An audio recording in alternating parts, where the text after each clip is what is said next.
Hello student. पीछे के lectures में हमने vector forms of Coulomb's law पढ़ा और उसमें हालांकि इस प्रोसेस को भी बताया, लेकिन इन शॉर्ट में बताया कि कैसे इसको लिखते हैं। लेकिन इस क्लास में हम लोग जो कूलम्ब्स फोर्स है दो पॉइंट चार्ज के बीच में, यदि उस पॉइंट चार्ज का पोजीशंस वेक्टर दिया हो तो उसको कैसे ज्ञात करेंगे।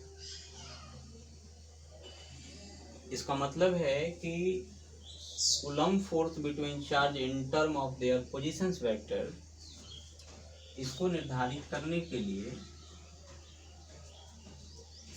हम दो पॉइंट चार्ज निर्धारित करते हैं। ये this is the X Y Z, so Q1 and Q2, Q1 and Q2। ठीक है, ये दो चार्ज है Q1 एंड Q2, जिसका पोजीशंस वेक्टर R1 वेक्टर्स है और R2 वेक्टर्स है। तो इसके बीच लगने वाला जो कूलम्ब फोर्स होगा वो कितने के बराबर होगा, यही हमें निर्धारित करना है। तो ये बड़ा इम्पोर्टेंट टॉपिक्स है और ये एग्जामिनेशन में 2 मार्क्स में आते रहता है। सो इसको समझने के साथ साथ हम कैसे इसको एग्जामिनेशन में लिखेंगे ताकि हमें फुल मार्क्स मिले, इसको अच्छे तरीके से समझने की कोशिश करेंगे और अपनी दृष्टि ले चलेंगे कौन से चैप्टर पर। तो जब हम फर्स्ट ईयर के वेक्टर्स चैप्टर को पढ़ रहे थे तो वहाँ हमने बताया था कि दो पोजीशंस वेक्टर के बीच ये, तो यदि दोनों ही चार्ज सिमिलर है तो इसके बीच में, या डी सिमिलर भी कह सकते हैं, सिमिलर भी हो सकता है डी सिमिलर भी हो सकता है, तो इसके बीच में जो लगने वाला फोर्स होगा उसको कूलम्ब फोर्स बोलेंगे। और उस कूलम्ब फोर्स के मान को निकालने के लिए, वैल्यू को निकालने के लिए सबसे पहले मान लेते हैं कि पॉइंट ए पर हमने Q1 चार्ज को रखा है और पॉइंट बी पर हमने Q2 चार्ज को रखा है।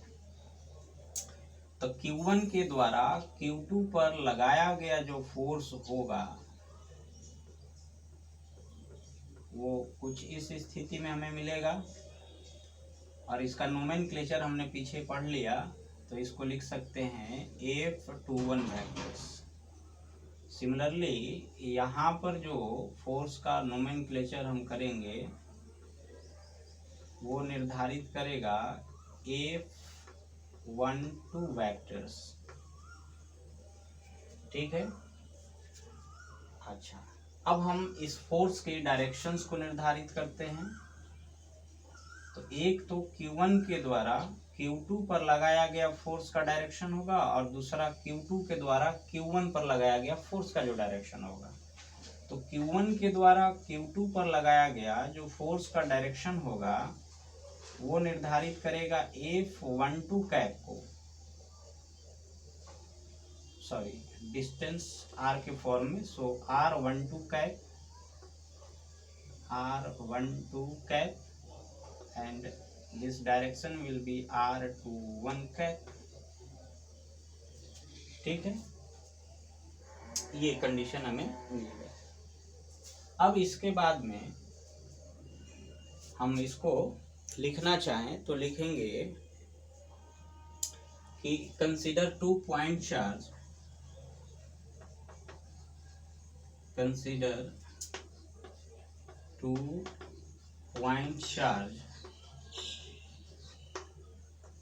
Q1 and Q2, Q1 and Q2, ठीक है, laying in free space,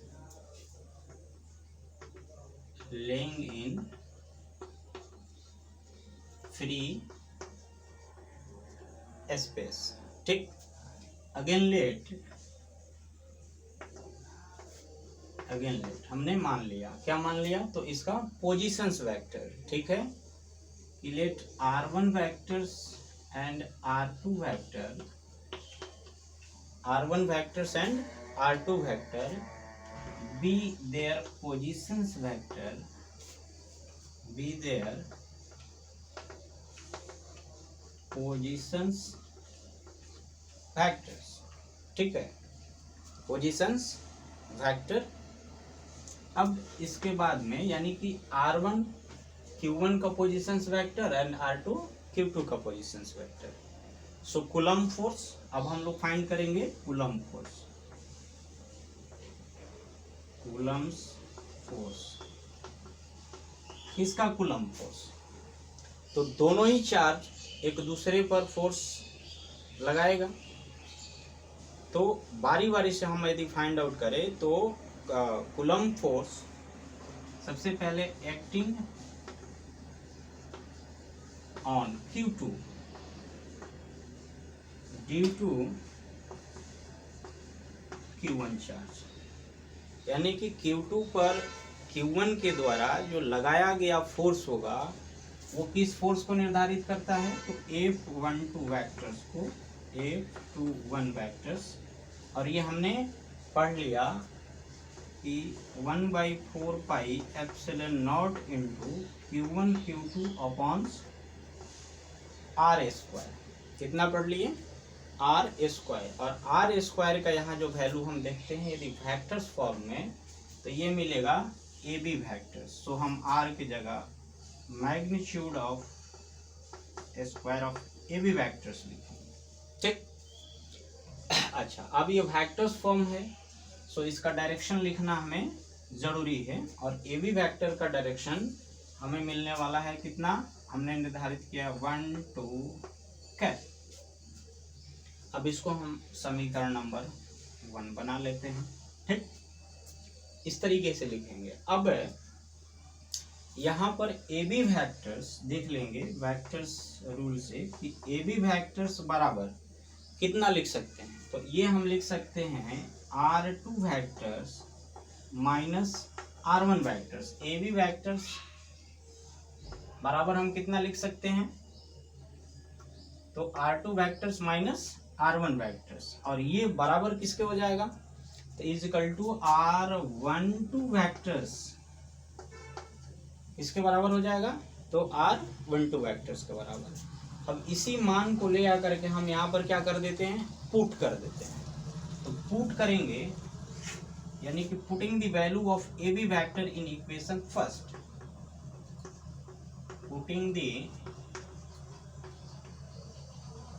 value of AB vectors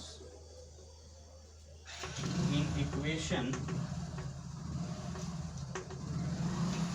first we get, कितना मिल जाएगा हमको, तो F21 vectors is equal to 1/4 pi epsilon naught into Q1 Q2, ठीक है।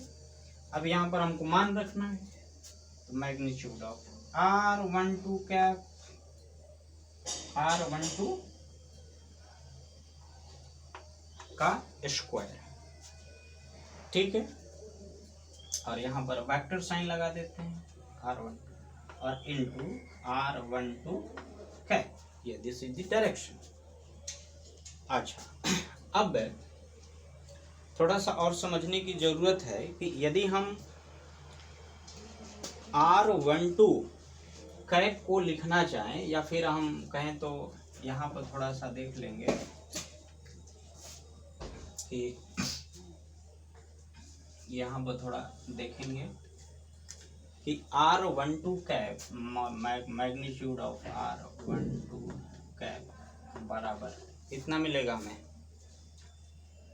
ये किसके बराबर हो जाएगा, तो ये हमें मिलने वाला है R2 vectors minus R1 vectors upon, कितना मिलेगा हमें, तो ये मिल जाएगा magnitude of R2 vectors minus R1 vectors, magnitude of R2 vectors minus R1 vectors. अब इसी वैल्यू को यदि हम इसमें पुट कर देते हैं, अच्छा दूसरी चीज, एक चीज और देख लेंगे कि यदि AB वेक्टर्स, ठीक है, R12 वेक्टर बराबर किसके हो जाएगा, तो ये मिल जाएगा R2 वेक्टर्स और माइनस R1 वेक्टर के, या हम इसको मैग्नीट्यूड ही केवल कर सकते हैं, मैग्नीट्यूड ही हम कर सकते हैं, mod of R2 vector minus R1 vector, ठीक। अब इसी मान को हम इसमें क्या कर देते हैं, पुट कर देते हैं, तो सो नाउ ये मिल जाएगा F21 वेक्टर्स बराबर 1/4 pi epsilon naught into Q1 Q2 अपॉन्स कितना मिल जाएगा हमको, तो ये मिल जाएगा R2 माइनस R1 का square into R12 cap again. अब यहाँ पर हम F21 वेक्टर्स बराबर 1/4 pi epsilon naught into Q1 Q2 अपॉन्स, ठीक है। अब हम इसका वैल्यू यहाँ से पुट कर देते हैं, तो पुट करेंगे तो कितना मिल जाएगा हमको,